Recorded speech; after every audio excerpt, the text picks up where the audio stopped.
por temas penales, por ejemplo, y usted hoy nos trae una historia pues de Fernando Álvarez, que fue un secretario de movilidad en la alcaldía de Bogotá y que después de muchos años de suplicio, incluso pagó unos meses de cárcel, pues la justicia dice, este señor era inocente. Sí, así es, Jennifer. En un libro que se llama Recuperar tu nombre, de Juan Álvarez, se cuenta esta historia. Es la historia de Francisco Fernando Álvarez. Él es economista y político, y por un montaje que hicieron en la Fiscalía General de la Nación, entonces a cargo de Néstor Humberto Martínez, pues lo que hicieron fue montarle un caso, y él quedó con dos investigaciones, una por contrato expedido sin requisitos legales y peculado por apropiación en favor de terceros. Ya pues se determinó que el señor Álvarez es inocente, y pues después de que hubo titulares y que de muchas maneras se acabó con la vida profesional de este señor, pues ya se dice que en realidad pues él no tenía responsabilidad en los casos que se le estaban imputando. Pues Francisco Fernando Álvarez se encuentra con nosotros, exgerente de Transmilenio y exsecretario de Movilidad de aquí de Bogotá, como les comentaba, además economista y abogado. Gracias por estar con nosotros, señor Álvarez. Gracias a ustedes, Jennifer, un gusto. Y bueno, ay, le escucho un poquito mal, a ver, ¿me habla, por favor? Que gracias, muy amable, y un saludo para ustedes y para la mesa, para ti, Jennifer. No, ¿escuchas? Sí, le escucho. A ver, vamos a hacerle la primera pregunta, a ver cómo escuchamos, y si no tratamos de mejorar la comunicación, pero le quería preguntar inicialmente, ¿usted cómo recibe este fallo de la justicia después de, entiendo yo, 8 años de estar señalado? Obviamente perdió su empleo. ¿Cómo recibe usted esta decisión de la justicia que ratifica que usted es inocente, como lo dijo durante todos estos años? Pues mira, bien, bastante satisfecho de haber confiado en la justicia y de haber apostado como aposté desde la primera imputación y desde el primer momento por demostrar mi inocencia. Afortunadamente conté con un extraordinario abogado y con el apoyo de mi familia, de los amigos, de todos los que conocían de mi trabajo y de mi vida. Fui funcionario público más de 25 años, y de noche a la mañana una investigación que parecía no conducir a nada, pues terminó en una imputación penal con solicitud de medida de aseguramiento, y terminé en cárcel La Picota 6 meses. 6 meses en La Picota y 8 años de este proceso. Usted dice que lo recibe pues satisfecho y obviamente creyendo en la justicia, pero ¿cómo recuperar el nombre? ¿Usted cree que es posible? ¿Cómo lo va a hacer? ¿Cómo lo está trabajando? No, obviamente el tema es difícil, ¿no? Cuando me detienen, pues esto era titulares de toda la prensa, la televisión, por todas partes. Yo creo que era efectivamente lo que buscaba la administración de Néstor Humberto Martínez en su momento, era poder hacer muchos titulares de prensa mostrándose como el gran fiscal de hierro y el gran luchador contra la corrupción. Pero pues recuperar el nombre no es tan sencillo. Yo creo que las personas que me conocen bien, que trabajaron conmigo cerca, sabían perfectamente de mi integridad. Pero bueno, le agradezco a radio y le agradezco a los medios de comunicación que en los últimos 2-3 días también han cubierto de manera importante la noticia de mi absolución. Y pues nada, a seguir trabajando, a mostrar que uno efectivamente tiene pues unas condiciones particulares de experiencia que espero poder recuperar profesionalmente. Seguramente va a ser así, señor Álvarez, pero mire, usted fue señalado, imputado, incluso nos dice, pagué 6 meses de cárcel en La Picota por contratos sin cumplimiento de requisitos legales y peculado por apropiación en favor de terceros, en un caso relacionado en ese momento con el transporte público integrado aquí en Bogotá del SITP. Pero usted acaba de decirlo, y ya se lo he escuchado en otras entrevistas, que dice, es que Néstor Humberto Martínez, quien era el fiscal de esa época, lo que quería era llenar de titulares, de noticias sobre este caso a Colombia. ¿Por qué querría eso en ese entonces el fiscal hacer esto? Y ahí usted pues fue una de las víctimas. Pues mira, eso es algo que el país se viene preguntando desde hace días. No me lo pregunto yo solo, muchos periodistas muy serios, muy prestantes como Daniel Coronel, como María Jimena Duzán, como Orozco. Hay muchísimos periodistas y muchísimas personas que siempre se han preguntado.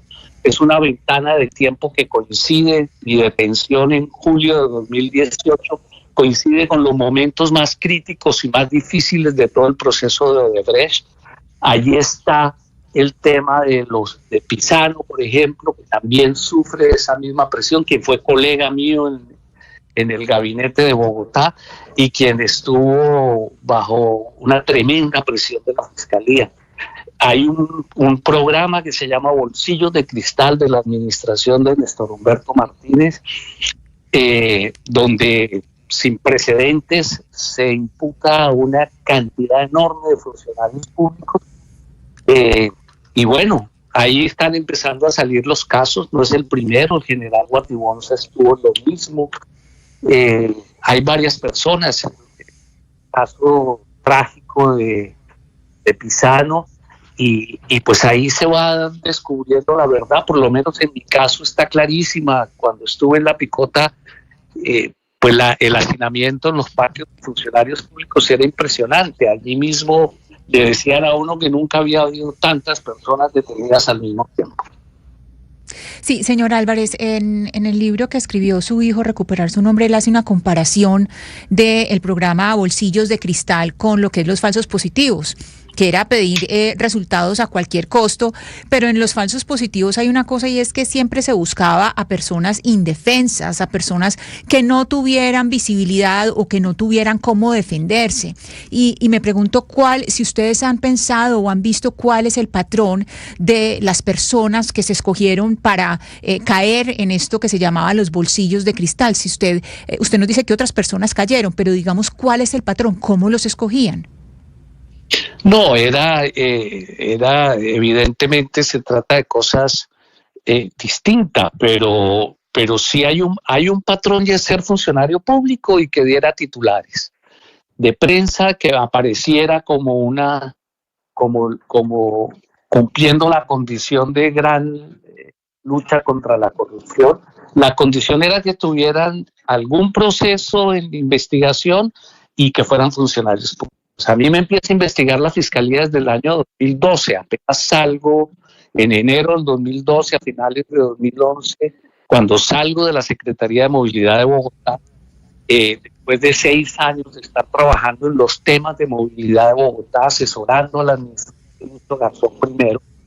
A mí la investigación es una investigación que no tenía mucha trascendencia y donde no había ninguna evidencia ni ningún elemento material probatorio que diera indicio de un delito o de una cosa grave, pero la instrucción para todos los fiscales era todo lo que tengan activen, y así nos lo hizo entender el fiscal Setién, quien fue el mismo fiscal que estuvo investigando a Pisano, quien de la noche a la mañana, 2 meses antes de julio del 2017, resuelve que hay que imputarme de los 2 delitos y además pedir medida de aseguramiento y detención en recinto carcelario, que es el otro elemento absurdo, ¿no? Porque varias veces mi abogado le dijo al fiscal, mire, investiguen lo que quieran y acúsenlo de lo que quieran, pero no tienen que meterlo a la cara. Había cumplido con las diligencias, además. Usted había cumplido con todo. Siempre estuve. Yo fui el que... Claro, yo fui señor incluso Álvarez, a la fiscalía que me entrevistara, porque todo eran noticias, ¿no? El fiscal Setién se ocupó de llenar de noticias de que me iban a imputar, me iban a meter a la cárcel hasta que... Pero en ese sentido, señor Álvarez, yo le quisiera preguntar una cosa en ese sentido de lo que le estoy entendiendo. De acuerdo con lo que usted nos está diciendo y volviendo con esa comparación de los falsos positivos, que por supuesto por pues es nada más, digamos, la comparación válida por cuanto se tomaban casos que en realidad no eran bajas de combate y aquí personas que no tenían, digamos, un casos de corrupción, esa es la comparación. Pero así como yo le decía, a uno los escogían por débiles, uno podría decir, de acuerdo con lo que usted nos está diciendo, que estaban escogiendo a personas suficientemente visibles para poder tapar a Odebrecht, es decir, estaban buscando personas que fueran suficientemente visibles dentro del panorama de lo público para armar esos titulares y que esos titulares pudieran silenciar a Odebrecht. Sin duda, yo no diría tanto como silenciar Odebrecht, pero sí distraer la atención pública alrededor de un tema que con posterioridad coinciden en los tiempos con un entramado muy complejo como es el de Odebrecht y que es una verdad que nunca hemos podido terminar de conocer. Sabemos que los señores brasileños se fueron, se llevaron su plata, salieron, volvieron y nunca les pasó nada y nunca fueron detenidos.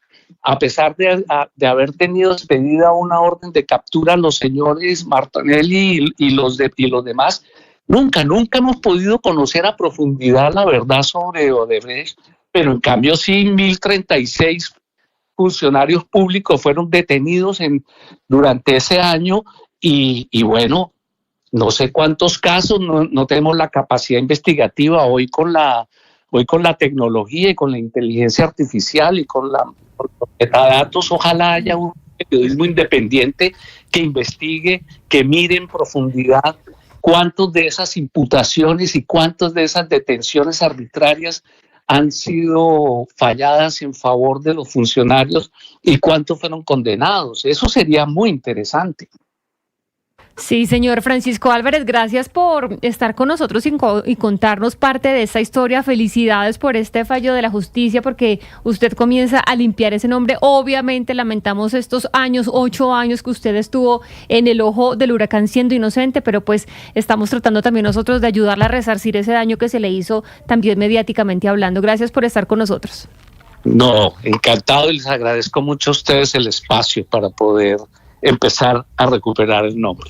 Y además recomiendo el libro, en verdad es un libro de investigación periodística bastante interesante. Qué vergüenza que haga el comercial del libro de... No se preocupe porque tiene que ver con el tema. Que esté muy bien, muchísimas gracias, Oscar. Y qué complicada situación, porque claro, uno se pone a pensar desde la parte que nos compete a nosotros como periodistas, Oscar, pues uno escucha las fuentes oficiales. Acá estamos hablando de Fiscalía, estamos hablando de Procuraduría, que de una u otra forma son personas o instituciones que generan noticias y que uno tiene cierta confianza en ellos. Pero claro, cuando uno ve esta otra parte de la historia, un señor que fue exsecretario de Movilidad, que estuvo 8 años en medio de la palestra pública, 6 meses en la picota, etcétera, con un daño pues que esperamos pueda reparar, uno dice, hombre, hay que mirar con más cuidado lo que dicen también las fuentes oficiales. Sí, mire, Jennifer, que usted dice algo muy importante y tiene que ver con el ejercicio periodístico, con el ejercicio profesional, la confrontación de la información.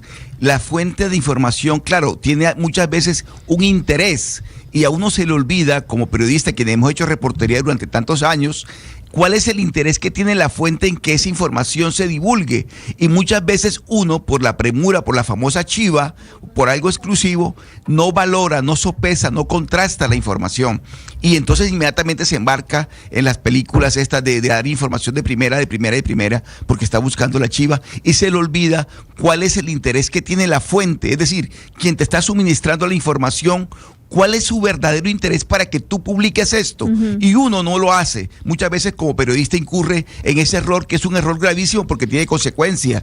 El testimonio del doctor Álvarez nos lo acaba de demostrar. Sí. Pero hay algo también muy interesante en el testimonio del doctor Álvarez, y es porque, y aquí lo hemos dicho muchas veces, Jennifer, en esta mesa, en este panel, porque muchas veces las personas muy preparadas, muy profesionales, muy capacitadas, no aceptan cargos públicos. Dicen, no, gracias, yo no acepto ministerios, yo no acepto ninguna secretaría, porque el riesgo es muy grande, porque después o durante el ejercicio profesional se pone en juego su buen nombre, su prestigio, que durante tantos años se ha encargado de conformarlo, de construirlo. Uh-huh. Y entonces termina la persona en unos titulares de prensa, su vida pues destruida, y luego viene un calvario, Jennifer, sí, que es la defensa. O sea, gastarse 10 años, 15 años, disponer de un patrimonio de la familia, pagando abogados durante 15 años para que por fin se pueda demostrar su inocencia. Realmente este calvario al que someten a muchas personas inocentes, como es el caso del doctor Álvarez, realmente debe ponernos a pensar en qué momento tanto el ejercicio periodístico como el trabajo de estos organismos de control, incluyendo la propia Fiscalía, tienen que ser valoradas en su justa proporción para tener el manejo responsable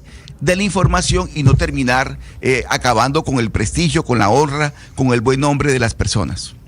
Claro, es un llamado de atención no solamente al periodismo, sino también a las instituciones, porque las personas que participaron en este montaje también había personas que conocían el contexto y que podían decir, no, yo no me presto para esto.